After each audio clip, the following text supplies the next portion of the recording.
दोस्तों, आप सभी का स्वागत है आपके अपने YouTube channel M A passion academy में। आई होप आप सभी बहुत अच्छे होंगे और बेहतर ढंग से घर पे पढ़ाई कर रहे होंगे। तो आज का वीडियो आपके लिए जो हम लाए हैं वो है बेसिक मैथ्स। जो हम लोग पढ़ रहे थे, जो बेसिक मैथ का सीरीज चल रहा था, उन्हीं सीरीज में हम लोग आज पढ़ने वाले हैं घात और घातांक के नियम। और ये बहुत ही इंपॉर्टेंट टॉपिक है। जब हम लोग अपर क्लास में क्वेश्चन को सॉल्व करते हैं तो इनकी कठिनाइयां हमें सामना करना पड़ता है। अगर आप ये चीज़ें अभी सीख जाएंगे तो फिर अपर क्लास में आपको दिक्कत होने वाली नहीं है। जब हम क्लास 10th का बैच स्टार्ट करेंगे, जब हम 9th स्टार्ट करेंगे, तब आपको कोई दिक्कत नहीं होने वाली है। कब? जब आप ये बेसिक मैथ्स का जो सीरीज डाल रहे हैं उनका हर एक वीडियो आपको देखना बहुत ही ज़रूरी है। अगर आपकी मैथ वीक है, अगर वीक नहीं है तो फिर कोई दिक्कत नहीं देखेंगे फिर भी चलेगा। अगर दिक्कत है तो फिर आपको हम ये सजेस्ट करेंगे कि भाई आप ये सीरीज जो हम लाए हैं, आज 7वां क्लास है। इनसे पहले हम लोग 5-6 क्लास कर चुके हैं और वो भी क्लास ज़्यादा लंबा है भी नहीं, 10-15 मिनट का है। अगर आपकी भी मैथ थोड़ा वीक है तो आप वो क्लास देख लें, ज़्यादा बेहतर होगा। ठीक है, चलिए आज की कार्यक्रम को शुरू करते हैं, स्टार्ट करते हैं। तो घात का क्या नियम है सर? ठीक है, तो देखिए, अगर हमारे पास कोई नंबर गुना में इस तरह का लिखा हुआ है तो इसका क्या है कि जो नंबर गुना में लिखा हुआ है ना, इनको आप पावर के रूप में लिख सकते हैं, घात के रूप में लिख सकते हैं। तो यहाँ देख रहे हैं, यहाँ जो सीरीज चल रहा है वो 3 का सीरीज चल रहा है ना। तो 3 लिख देंगे और कितने बार 3 गुना में है, मल्टीपल में है, उनको पावर के रूप में हम लोग लिखते हैं। तो यहाँ पे देखेंगे 1 2 3 4, यानी 4 टाइम्स 3 जो है 4 टाइम्स मल्टीपल है। ठीक है, तो इसको इस तरह हम लोग लिखते हैं। अगर हमारे पास 3 के पावर 7 लिखा हुआ है, इसका मीन्स क्या समझेंगे सर? तो भैया अगर इसको ऐसा लिखे हैं तो ऐसा को ऐसा लिख सकते हैं ना। देखिए बताते हैं आपको, यहाँ 3 है तो 3 को 7 टाइम्स क्या कह रहा है, मल्टीपल है। तो 3 गुना 3 गुना 3 गुना 3 गुना 3 गुना 3 कितना हो गया? गुना 3। तो इसको हम लोग लिख सकते हैं। तो नियम क्या कि सर नियम में हमारा अगर कोई नंबर ए है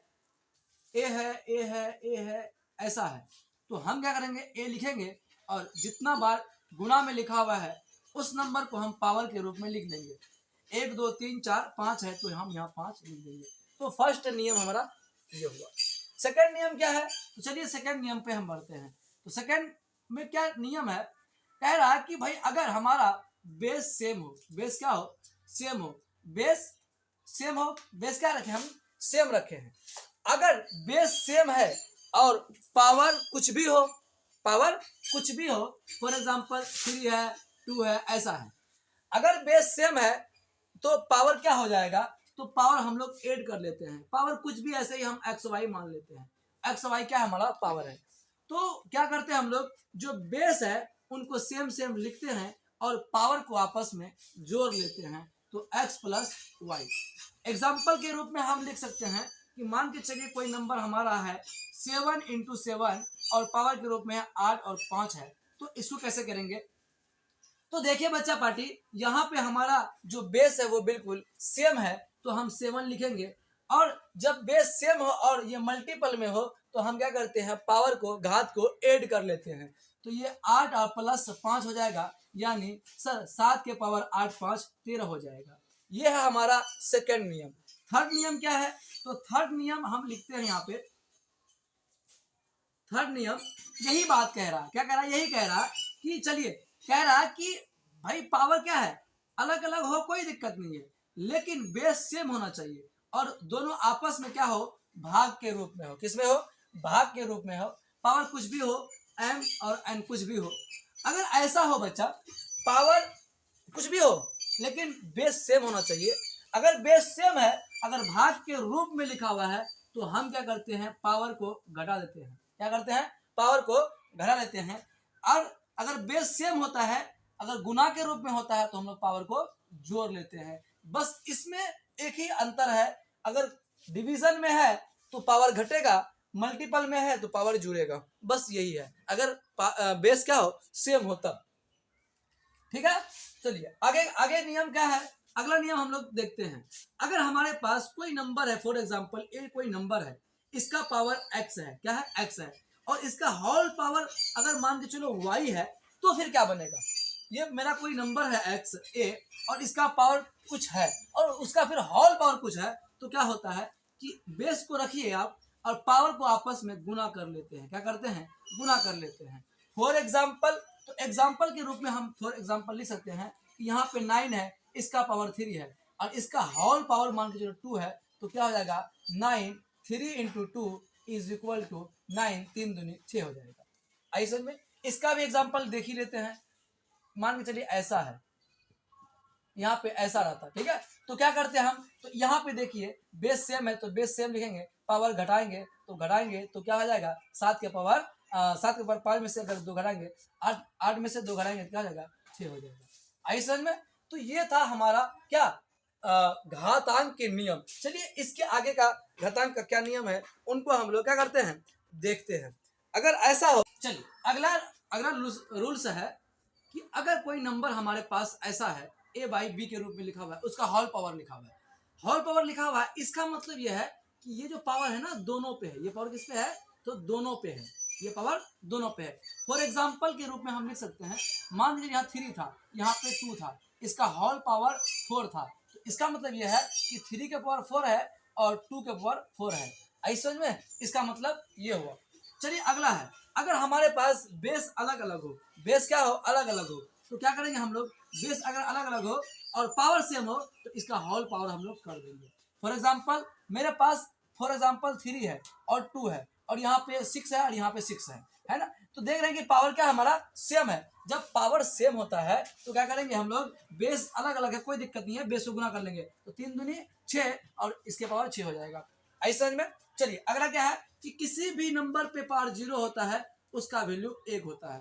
किसी नंबर के पावर अगर वैल्यू किसी नंबर के पावर 0 होगा उसका वैल्यू क्या होगा? 1 होगा। आपको ये बात याद रखनी है, ठीक है। अच्छा ऐसा है, अगर ऐसा है तो अगर कोई नंबर है a और उसका पावर जो है वो इनवर्स में है तो उसका क्या होगा? तो उसका क्या करेंगे? 1 अपॉन इनवर्स में माइनस में पावर है तो उसको हम लोग क्या करते हैं? बट्टे में लिख लेते हैं a के पावर x। फॉर एग्जाम्पल मेरे पास ऐसा लिखा हुआ है 3 के पावर -2, तो इसको हम लिख सकते हैं 1/3 के पावर 2, ऐसा हम लोग इसको लिखेंगे, ठीक है। अगर ऐसा लिखा हुआ है, अगर सर ऐसा लिखा हुआ है 1/3 के पावर 6 है तो इसको क्या ऐसा लिख सकते हैं? 3 के पावर -6 है। हाँ सर वही तो बात हुआ, ठीक है। इस तरह हम लोग कर सकते हैं। अब अगला क्या है कि अगर हमारा बेस सेम हो, क्या हो? बेस सेम हो, इक्वल टू में, बेस क्या हो? सेम हो, इक्वल टू में, और पावर क्या हो? पावर कुछ भी हो तो वो क्या होता है? वो पावर आपस में बराबर होते हैं, यानी ये m बराबर n होगा, पावर क्या हो जाएगा? बराबर हो जाएगा। एग्जाम्पल के रूप में देखिए, अगर हमारे पास यहाँ पे 8 है, इसका पावर मान के चलिए क्या है? x है, बराबर इसका 8 है, इसका पावर मान के 6 है, तो फिर क्या होगा? तो इसका करेंगे ना तो क्या हो जाएगा? दिखाई शायद नहीं दे रहा, ठीक है, यहाँ पे लिख देते हैं। अगर पावर अलग अलग रहे कोई दिक्कत नहीं है, लेकिन बेस है और दोनों क्या कह रहे? बराबर है, तो क्या करते हैं? क्या होता है? तो ये जो है ना ये बराबर हो जाता है, यानी x बराबर क्या हो जाएगा? यहाँ पे 6 आ जाएगा। ऐसा में तो ये बात है यहाँ पे। चलिए इसको रब करते हैं, अगला जो नियम है उनको बताते हैं आपको। चलिए अगर हमारा कोई नंबर 1/a/b के रूप में लिखा हुआ है, लेकिन उसका जो पावर है वो क्या है? निगेटिव है। क्या है? उसका पावर निगेटिव है। तब कैसे सॉल्व करते हैं? तो क्या करेंगे? ये जो अपॉन में लिखा हुआ है, बट्टे में लिखा हुआ है, इसको ऊपर लिख देंगे और जो ऊपर है उसको नीचे लिख देंगे और इसको प्लस में कर देंगे, ठीक है। x हो जाएगा। अब ये प्लस में आ गया, अब प्लस में आ गया तो भाई अभी इसका नियम हम लोग पढ़े हैं कि अगर कोई नंबर पे होल पावर है तो उसका मतलब वो दोनों के लिए है, ठीक है। तो ये हो जाएगा b के पावर x और a के पावर x। फॉर एग्जाम्पल हम लेते हैं, एग्जाम्पल के रूप में अगर मेरे पास क्या है? 3 है, अपॉन में 6 है और इसका पावर चलिए कुछ 3 है और 2 है, इसका पावर -2 है, तो इसको कैसे सॉल्व करेंगे? तो क्या करेंगे हम लोग? ये जो 2 है वो ऊपर जाएगा और ये 3 नीचे आ जाएगा, इसका होल पावर हो जाएगा। और जब इसको सॉल्व करेंगे हम लोग तो क्या जाएगा? 2 का स्क्वायर बटे 3 का स्क्वायर, यानी 2 दूनी 4, 3 तिया 9, ये हमारा आंसर हो जाएगा। ऐसा में चलिए अगला क्या है? अगला हमारा है कि अगर कोई नंबर है वो निगेटिव है, क्या है? वो निगेटिव है। फॉर एग्जाम्पल -2 है, अगर इसका पावर हम इवेंट नंबर रखें 2, 4, 6, 8, 10 यानी इवेंट नंबर रखें, तो इसका जो वैल्यू आएगा ना वो हमेशा और हमेशा पॉजिटिव आएगा। क्या आएगा? पॉजिटिव आएगा। फॉर एग्जाम्पल हम 4 ले लेते हैं। क्या लेते हैं? 4 ले लेते हैं। तो क्या है? -2 गुना -2 गुना -2 गुना -2, यही होगा। होगा ही ना होगा, क्योंकि 4 टाइम्स गुना में है। तो अब देखिएगा minus minus plus, minus minus plus. तो आपको ये बातें करने की जरूरत नहीं है कि माइनस माइनस प्लस होता है, माइनस माइनस प्लस होता है। आपको सिंपल देख लेना है कि अगर हमारे पास पावर जो है इवन है तो उसका आंसर हमारा पॉजिटिव आएगा। अगर हमारा पावर क्या है? ऑड है, तो हमारा आंसर निगेटिव आएगा। ठीक है, तो इसको क्या लेंगे? 2 दूनी 4, 4 दूनी 8, 8 दूनी क्या आ जाएगा? 16 आ जाएगा। और ये 16 का फिर बिल्कुल क्या होगा? पॉजिटिव में इसका आंसर आएगा। ठीक है, इसी तरीके से अगर हमारे पास कोई नंबर है, फॉर एग्जाम्पल मेरा -4 है, इसका पावर मान के चलिए क्या है? 3 है। क्या है? 3 है। तो ये ऑड हो गया। तो इसको जब हम लोग गुना करेंगे तो -4 गुना -4 गुना -4 करेंगे तो इसका जो आंसर आएगा ये निगेटिव आएगा। आप यहाँ पे देख सकते हैं कि माइनस माइनस प्लस हो गया और प्लस माइनस फिर माइनस आ जाएगा। और यही बात हम बताने के लिए आपको ये बता रहे थे कि भाई अगर कोई नंबर का माइनस में नंबर दिया हुआ है और उसका ऑड पावर है तो उसका आंसर जो आएगा वो निगेटिव आएगा। और किसी का पावर सम है यानी इवन है, देन उसका आंसर पॉजिटिव आएगा। आप यहाँ देख सकते हैं 4 चौके 16, 16 चौके 64 जो आएगा वो निगेटिव आएगा। चलिए अब लास्ट हमारे पास रूल है, इनको देख लेते हैं, देन उसके बाद हम लोग इस क्लास को यहीं पे समाप्त करेंगे। कोई नंबर है, फॉर एग्जाम्पल 3 है, इसका पावर हमारे पास 2 है और इसका फिर पावर 3 है, तब क्या होगा? तो क्या करेंगे हम लोग? जो बेस में है उसको तो हम लोग लिख लेंगे और जो पावर है अब इसको भूल जाएंगे। आप देखिए ये नंबर हम लिख लिए ना, अब इसको भूल जाइएगा। तो इसका मतलब क्या है कि अब इसको भूल जाइएगा। तो ये ऐसा तो है, अभी अगर ऐसा है तो आप जानते हैं कि सर ये तो इस फॉर्म में है कि नहीं है? इसी फॉर्म में तो है सर। हाँ हाँ सर, इसी फॉर्म में तो है। 2 के पावर 3 है, यानी 2 जो है 3 बार मल्टीपल है। फिर हम लोग लिखेंगे 2 गुना 2 गुना 2। अब इसको सॉल्व करेंगे तो 3 2 दूनी 4 दूनी 8, ये हमारा क्या हो जाएगा? आंसर हो जाएगा। आई होप आप लोगों को समझ में आ गया होगा। घातांक के नियम को हमने बेहतर ढंग से अपने तरफ से बताने का प्रयास किया है। अगर आपको कहीं इसमें दिक्कत हो तो आप कमेंट करके हमें जरूर बता सकते हैं, ताकि जब हम अगले क्लास में आए, जब हम 7th क्लास हो गया है, 8th क्लास जब हम लोग आए, लेक्चर 8 में आए, तब हम आपको उस क्वेश्चन का आंसर बताने का जरूर प्रयास करेंगे। तो मिलते हैं अगले क्लास में। Thanks for watching this video.